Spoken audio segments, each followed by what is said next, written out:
Hey guys, it's Vandy Ezel back in I guess Cardfight Vanguard. Ezel reacts to his own fights videos. So I hope you guys enjoyed. Don't like, comment, subscribe, and let's watch that hobby.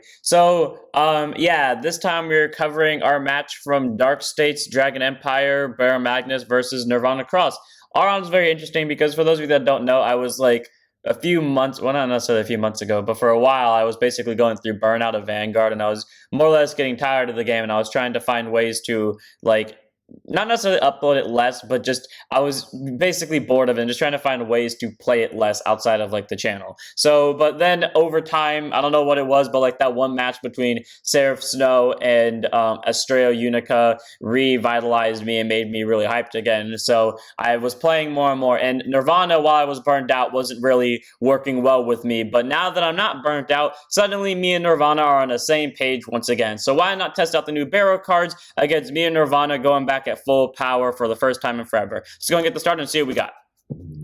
All around though, I was very hyped, so oh, that's really loud. I was very hyped to have this match though and just go with like Nirvana versus Barrow, because if you don't remember, the first fight that happened on this channel for D was actually Nirvana OG Overdress versus Baromagnes. So all around it was very fun. So it was like this, basically, what better way to re-invite myself back into my gaming attitude than with the match that started off my D fight series. So might as well. So we're starting off with crossover dress. I felt really weird about that coin flip because I think I accidentally clicked the F button, which means it flipped. So technically Nirvana was supposed to go second. I don't really know though, and I didn't really feel like redoing this. I was like, whatever happens, happens. But you know, we're starting off with the Barrow side. This deck is meant to not necessarily hit 15 soul on first ride, but basically be sure that it's okay first ride 15 soul. Or like if it doesn't hit the 15 soul, it's okay first ride, and mainly just use the first ride as a way to set up, and then use the second ride as a way to swing for game. But you know, we go for standard crossover just play, which I haven't been able to pull off in forever, because like I said, me and Nirvana have basically been struggling when I was going through the burnout session of Vanguard, because like I would either never draw crossover dresses or I would never draw prayer dragons. Considering that requires 3 different pieces, I would always miss one of the pieces, so it always sucked for me. But you know, now that we're working together again, it was very easy just to consistently throw down a Vils, bounce something back to hand, just be done with it.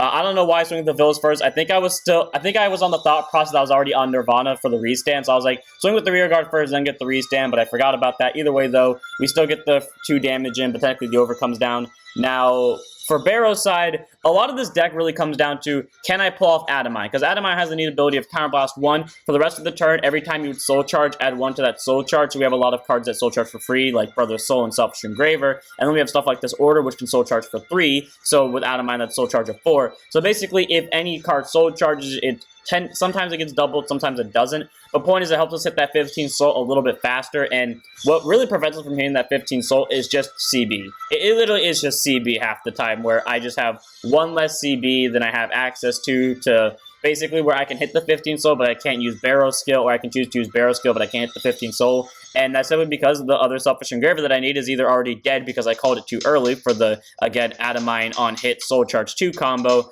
or I just haven't seen a Selfish Engraver yet, one of the 2. Either way, we go to the Nirvana turn, we get our search, we finally see a Prayer Dragon, which again is a rare occurrence for me, or at least at the time it was a rare occurrence.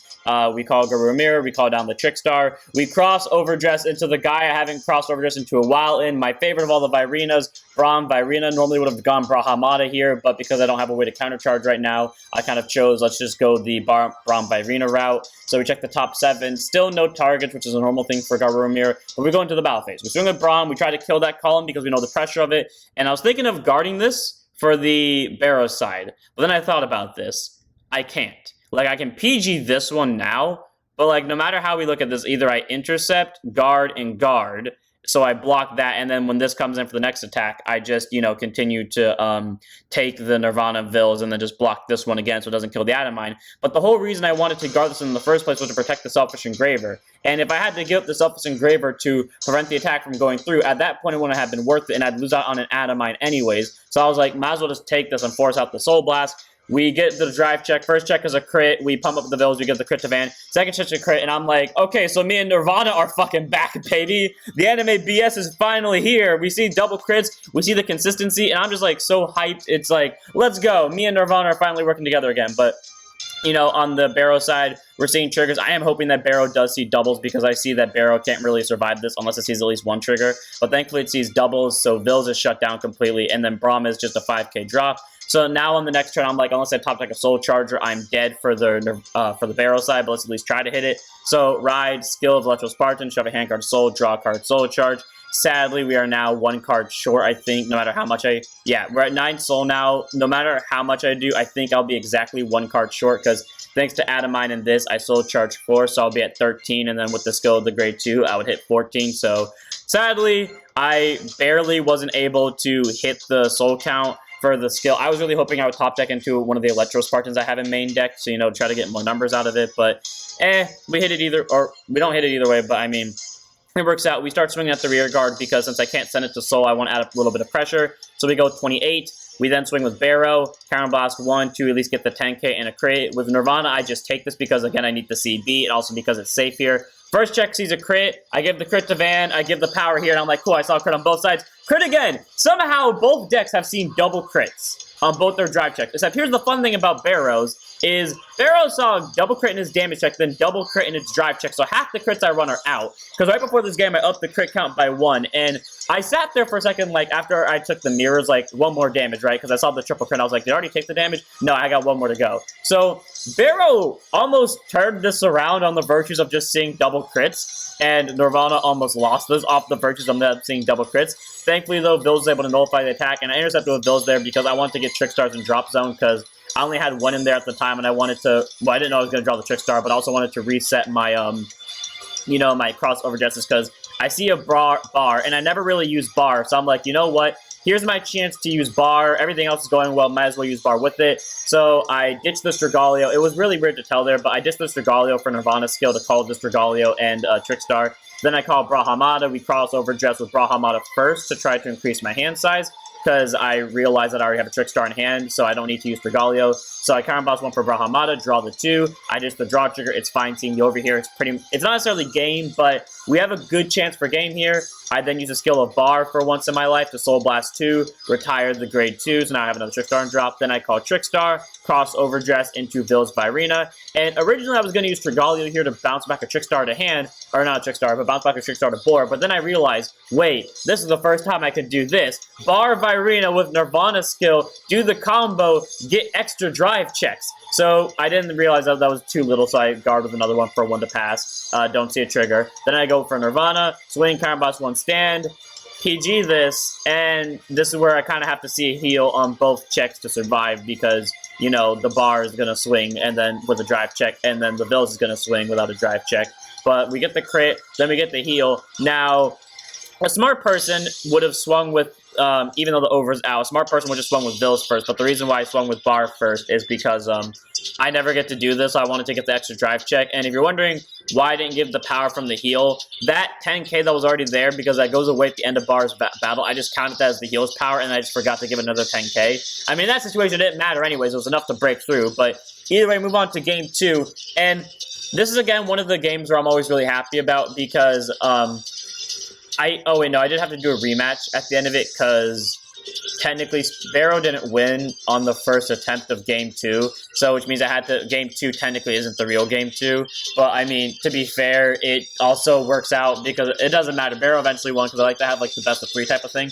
But we do our stand and draw, we ditch, we do the standard opening, we go into Electro Spartan. Sadly here, I don't hit Adamine, which makes me a little bit sad, and I lose out on a PG and a crit. I was more worried about that crit, because I know I need pressure for this, but we start swinging at Garu Mirror, because we already know 1 pair of dragons down, and again, I always like to play these in the sense of, I try to mimic how a normal person would be. Like, obviously, if I was a normal person, I wouldn't know that, or I was playing a normal match, I wouldn't know that the other hand doesn't have a prayer dragon. So I would just swing with the prayer into the prayer dragon anyways to try to limit CB, because like 2 of the prayer dragons here do require CB for the skill. One is Stragaglio, which I wouldn't call unless I had to. But then the other one being Baromagnes, which I would definitely call if I could. So I might as well try to pressure out the rear guard and then also lower the chance of cross overdress, which worked. Then we go stand and draw. We ditch our heal. We ride Baromagnes. Sadly, we can't do much here because there's no way in hell with the 1 single counterblast we can hit the 15 soul card threshold, and no matter what we drew, there was nothing that could change that. So I played this order just to try to increase my numbers and make it so that Selfish Engraver can hit. I lose, I think that's a total of 3 crits that entire turn, so about half of my crits are gone, but we call Steam Deviate. And even though this doesn't change the drop, because that's still only 19, I did that, so even if Selfish Engraver doesn't hit, I still hit a guaranteed 15 soul threshold next turn, because thanks to that, actually I don't hit the 15 soul threshold next turn unless I get a soul charger, but the point is I hit it a lot easier because now I'm 2 cards away and I have a Persona Ride, so technically I'm only 1 card away from hitting the threshold, so that's why I did that. Even though it dropped down 15k Guardian Power and was basically a waste of 2k, it helped set me up for next turn. We see the double draws, and cool, we see that. Okay, so I definitely lost like half of my crits that turn in the barrel side alone. I just the Persona because I know I'm going to need that PG for later, and I only think I'm only going to need 1 Persona Ride because I obviously can't kill this turn, but I can use the next Persona Ride to win the game. Top 7, don't hit a Prayer Dragon, kind of used it at this point. I use the crit because sadly I don't have a Trickstar and drop, so this is one of the few times where I'm getting the least out of Nirvana skill as possible, so I'm only calling a Garo Mirror out of it, but I'm using it to at least up. We overdress into Garo. Oh, no, mirrors. Yeah, I was thinking about going into Garo for the sake of pressure, but I think I just chose mirrors in the end because I realized, A, I can't kill, but B, I can at least use mirrors to net me a free draw, so there's that. Because obviously in this case, I don't need to CC, and because I rarely use Bar, that pretty much means my only counterblast is going to be used up on Nirvana and maybe Strigalium and Bahamada. But I know for the next turn, no matter what, I'm going to be good on CB, so I can afford to use Mirror Skill as a free draw this turn to try to help increase my hand cards, especially when Barrow is 2 cards away from getting the soul count, and I'm at 3 damage. I do not want to be dealing with the extra pressure. So we attack, we get that draw, we're swinging for 20, we guard that for obvious reasons. We swing with Nirvana, we get that stand of Mirrors, who technically loses that 10k, but it gets to stay anyways, because it's going to get it back anyways.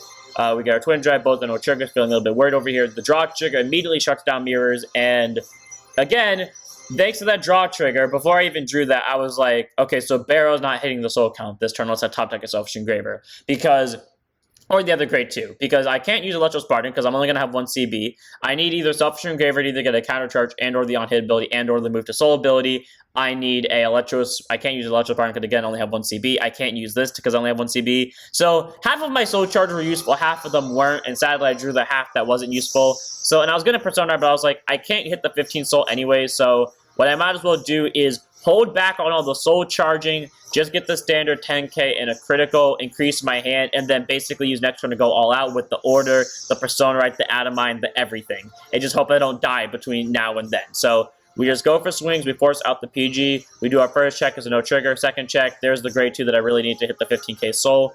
But thanks to the grade 2 skill, both of them can swing into anything, whether it's the Vanguard or the Rearguard, and still get the extra 10k out of it. So we're hitting the mirrors. I could have guarded the mirrors, but pretty much it would have been either lose mirrors or lose everything in my hand that could guard. So it was worth losing the mirror, especially because in the end I drew another one back anyway. So I get the 10k, I ditch Garu Mirror. This was a hard decision because I'm thinking about this. I don't have a Strigalio, sadly, for once. So I'm thinking about this. Either I call Brahamada and crossover dress it in with Garo to try. I don't know why I called the Gormir Bear back to center. I think I was too focused on how am I going to get another Trickstar to cross overdress. I think I just chose Brahamada was best. So instead of, trying to just use Gormir to deck thin. And sadly, I don't hit a Trickstar, so I don't get to hit for a lot more with mirrors on my side. And because of that misplay I made earlier, I have to call down the Guru Mirror normally, and that's where I kind of noticed the mistake, but it was too late to take it back. So we enter battle phase, though. Here's me trying to kill, though, because this deck is capable of killing at 2 damage. We go Garo, we try to force out both 2 hand cards, we take that. We go Nirvana for 31, we counterblast to stand the Garo. We take this, first check no trigger, second check's a crit. Now, I want to be clear. I knew walking into this that the next check was going to be a crit.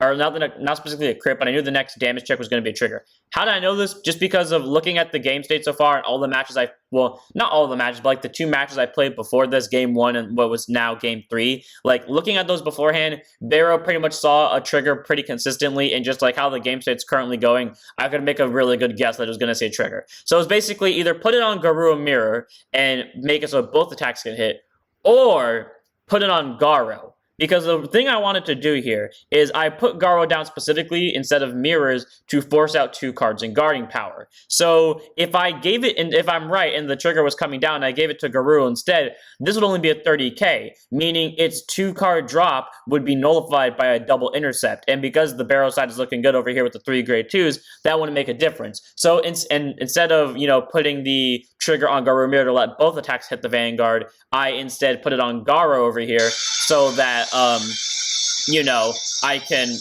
basically guarantee that there's going to be a 2-hand card drop, and I can still kill one of the rear guards with Garou mirror skill. Now, this was all banking on the fact that there was going to be a trigger, but there's the critical trigger, so I was right. I saw it coming, and that was the whole plan. I wanted to force out the extra 2 cards, like I said, and try to avoid the intercept BS. So now I could safely swing with Garo, but I want to kill the rear guard first just in case. Now Garo goes in for the swing for a total of 40k. Remember, if I didn't put the trigger on, it would be only 33. And if I just swung with the rear guard into the Vanguard beforehand, then it wouldn't have made the 2-card drop. So there's the Force PG, and there's the grade 2. I can afford to drop it because I have just enough CB to pull off Barrow, this, and this turn, and still hit the 15 soul.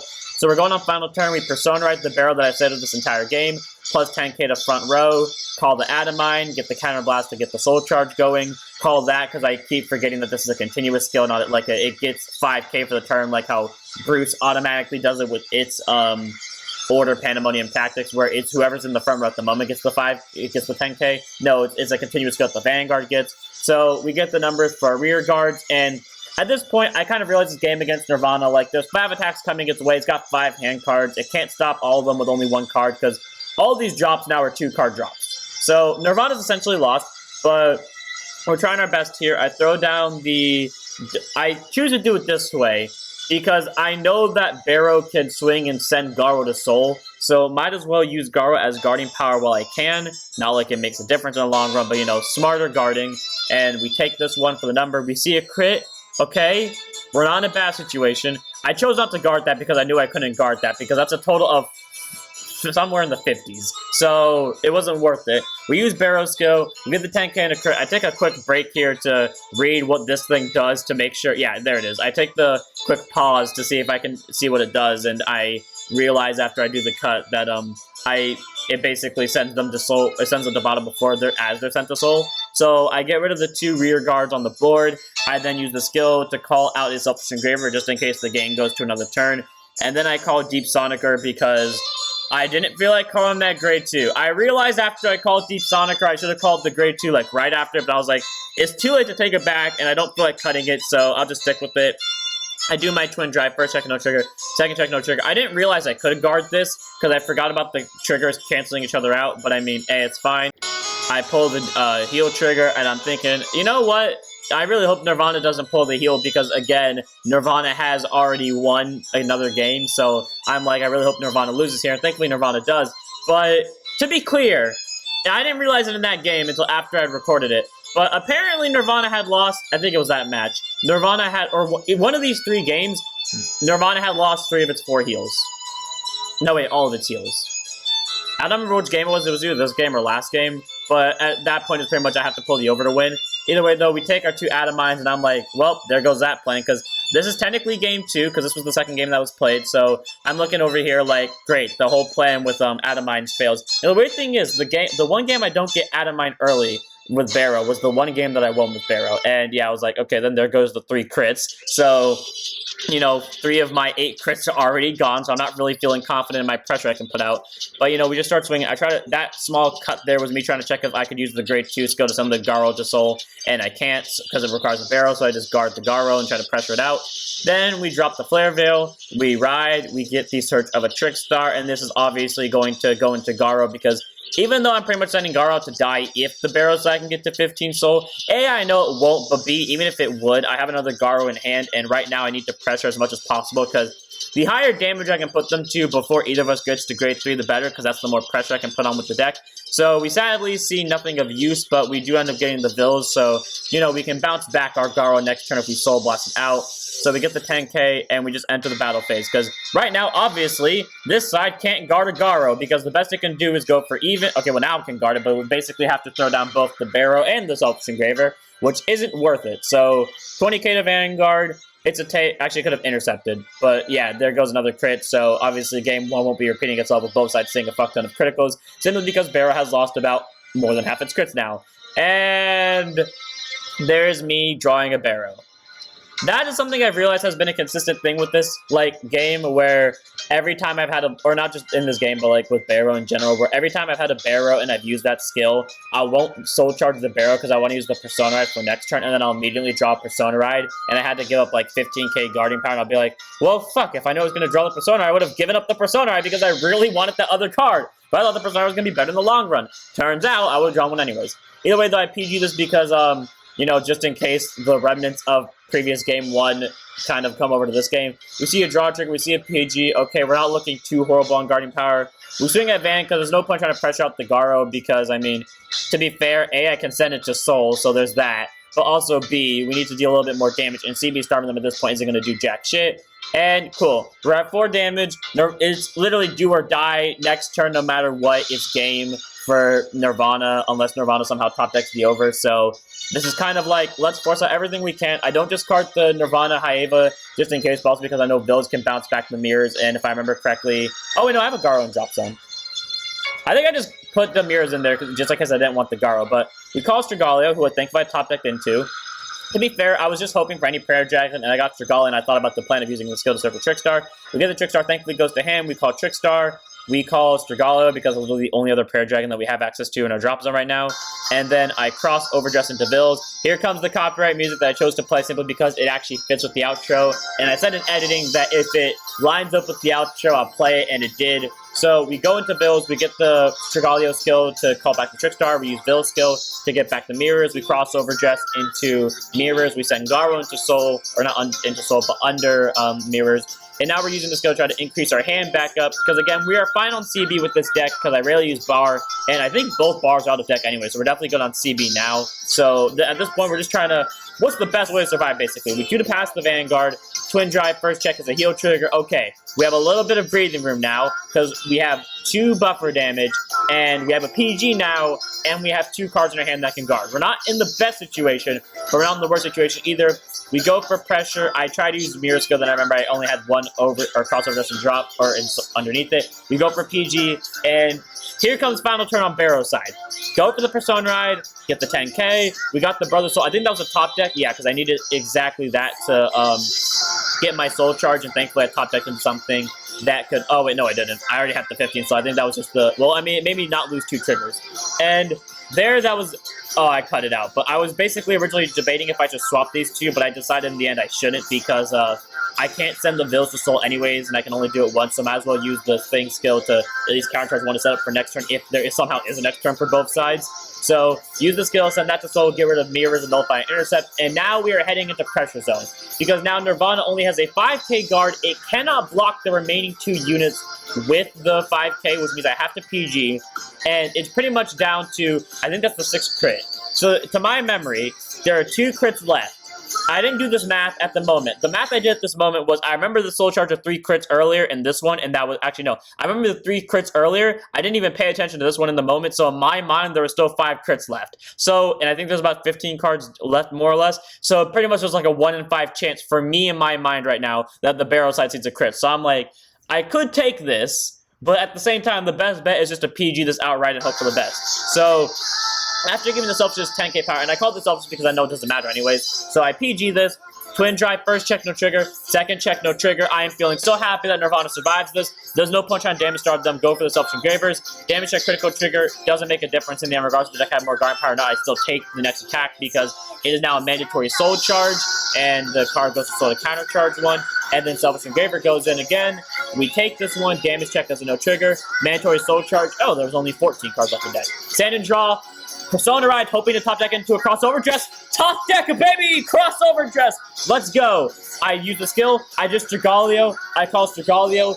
Off camera, I was, because obviously I edited this, off camera I literally screamed top deck because for once this was during the day, and I was so happy. Like, you could like hear me doing the anime move, like, with the skill, I call from the drop zone, then I call mirrors and crossover dress. Skill, I send Garo and Vills to the soul, or underneath it, and then just swing for 20. And at this point with Barrow, I see it's game. There's no point in trying to guard this. I still have to take 2 attacks, so I take it and see no trigger for it. So at the end of the day, Barrow came close to winning. It really did just come down to the virtues of if Barrow saw a trigger or not. But at the end of the day, game 1 was amazing with both sides seeing double crits on their drive checks. Both sides in game 2 kind of struggling to kill each other a little bit. And then game 3, both sides just hitting each other with everything they got, and Nirvana barely surviving it and finishing off with the top deck of the century. So without further ado, I hope you guys enjoyed. Don't forget to like, comment, subscribe, don't go follow Twitch, and don't forget to stand up your vanguards.